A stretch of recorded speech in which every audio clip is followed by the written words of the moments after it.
Chapter 2, The Brave. He climbed down from his bunk an hour before dawn, fully dressed except for his boots. Jake's junkyard dogs had stopped barking. Jake would be asleep in front of the TV by now. Sonny hadn't slept at all, but he had never felt so awake. I'm making my move, he thought. I'm finally getting out of this trap. He pulled on his green hand-tooled saddle boots. His mouth was dry, his bowels queasy. That's good, means I'm ready. He thought of Jake's stories of the great old hunts and battles, the warriors arising in darkness, thanking the Creator for the fears that made their senses super sharp, that gave them control over their bodies. The best of the warriors, the running braves, could smell the breath of their prey a mile away, and slow the beating of their hearts so an enemy would mistake them for dead. Come on, Sonny, no more fairy tales. This is just the kind of dumb redskin lip flap you need to leave behind. He patted the wallet, jammed into a back pocket of his jeans, and chained to a belt loop. Its bulge had comforted him all night. It was fat with the Army enlistment papers, the money he had saved from his other smoker fights, and the card with his mother's address and phone number in New York. This time he'd make her sign the Army consent form. He'd ambush her if he had to. Just a few more hours. Freedom. He opened the window, threw his deerskin backpack into the yard, and climbed out after it into a clear, cool night. Stars blazed out of a black velvet sky. No stars in the city? It's okay, by me. He took a deep breath. Go for it, Sonny. He sprinted away from Jake's little wooden house, his footsteps muffled by the grass, his ponytail slapping against the backpack. Army barbers would chop off the ponytail first thing. Good riddance. When he reached the road, he glanced back. The house was dark except for the blue glow of Jake's television set. Sonny imagined the old man asleep in his lounge chair. Jake had too many aches and pains to sleep in a bed anymore. He needed to sleep sitting up. Won't miss him. Won't miss anybody on this raggedy reservation, especially a crazy old man waiting for the buffalo to come back. Running braves, if they ever existed at all. They were probably a bunch of bums and alkies. Nobody else ever talked about them. Never talk to anybody else. Jake off by himself in a corner of the res with his automobile junkyard and his scrawny dogs. People came by only when they were looking for a car part. Once I quit high school, should have just kept going. Anywhere. Shouldn't have promised Mom I'd wait for her to come back for me. Sonny hitched the pack high on his back and swung into a long, easy stride that would get him to the bus station in Sparta in an hour. He walked down the middle of the unpaved road. No traffic this time of morning. He concentrated on his pace, feeling the muscles of his legs stretch and warm up. He let his arms swing. He enjoyed the dark breeze against his lips and eyelids. The pain from Hoffer's illegal uppercut was a distant ache. He almost enjoyed feeling it. Thanks, Furbag. If you hadn't done it, maybe I wouldn't be on the road now, finally getting out of this dump, for good this time. For 17 years, he thought all my life she always dragged me back to this sad sack reservation when things went wrong for her, and they always did. It was always just for a week that turned into a month, a summer that stretched into a year. Mom would always say, "Don't worry, Sonny. This is just a pit stop in the big race. We'll find our own special place real soon.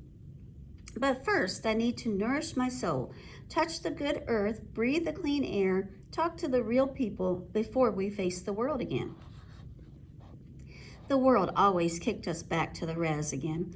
Syracuse, Santa Fe, leave school, leave my friends. Anytime Mom couldn't get her life together or sell her jewelry, she'd pack us up and head back to the res. From Brooklyn, Minneapolis, Santa Cruz. Why bother making friends? There was always room at Uncle Jake's. He'd take us in and feed us, and after a while she'd take off again and leave me. "Just a few weeks, Sonny," she'd say. "Give me a few weeks, Sonny. I'll send for you. There's a gallery in Soho, New York City. Loves the earrings." That was 6 months ago. Thinking about his mother dulled his senses. He didn't feel the vibrations under his feet until the truck was bearing down on him, a speeding shadow without headlights. He leaped out of the way. The truck made a screaming half-turn and stopped in a gravel storm. "Sonny," Jake clambered down stiffly from the cab. He was wearing the t-shirt and boxer shorts he slept in. His skinny old legs were beanpoles in the moonlight. "Where are you going?" "New York." "She's got to sign the papers now." "She won't do it, Sonny." Jake's voice was tired. "You're gonna have to wait till you're 18. "Can't wait." "You know better, Sonny. She lost her father and brother in the army. She ain't. And my dad. Only Indians count?" "Wasn't around long enough to count." Jake's false teeth clacked together. That shut him up, thought Sonny. His sore spot. Mom was always his favorite niece. She was everybody's favorite, smart and beautiful and talented, and the first girl off the res to go to the big-time white college. And then she had to have a baby with a white guy. Every time they look at me, they remember that. "Come on back," said Jake. "I'm going." "Maybe I've been too hard on you, Sonny." "It's not you, Jake. I got to do this." He suddenly realized he would miss the old man. "I'll drive you to Sparta. I can walk." "Catch an earlier bus, be in New York sooner." The old man looked sad. "Why not?" Sonny unhitched his pack, slung it in the back of the trunk. He climbed up into the cab. They were almost off the reservation before Jake said, "You think the Army's going to be different?" "Be different from this." "Still, got to get along with people, follow rules, control yourself." "I can take care of myself." "Maybe." The tone in his voice was doubtful. "How's it going to be different from football?" "Coach didn't like me." "Didn't you like punching out people?" "Nobody walks over me." "You take what you got to take till your time comes," said Jake. "Maybe that's the redskin way, not my way." Jake grunted and turned off the dirt reservation road onto the paved county highway. They were silent until the lights of Sparta appeared on the horizon. Jake said, "No man ever going to be a runny brave without taking a dangerous journey. Maybe this is it for you." "No more old stories, Jake." "Woods, city, don't matter. Got to survive. Get strong as the buffalo, speedy as the deer, wise as the owl. Be a leader for your people. Sell it to Hollywood." They were in Sparta. Jake stopped for the first red light on the trip. He turned to Sonny. "You got to follow the hawk. I'll look him up in the phone book. Find the hawk inside you and let it loose and follow it." At the green light, Jake turned the corner. A greyhound was idling at the curb outside the bus station. The driver was loading baggage. Jake said, "Good luck, Sonny. You can always come back."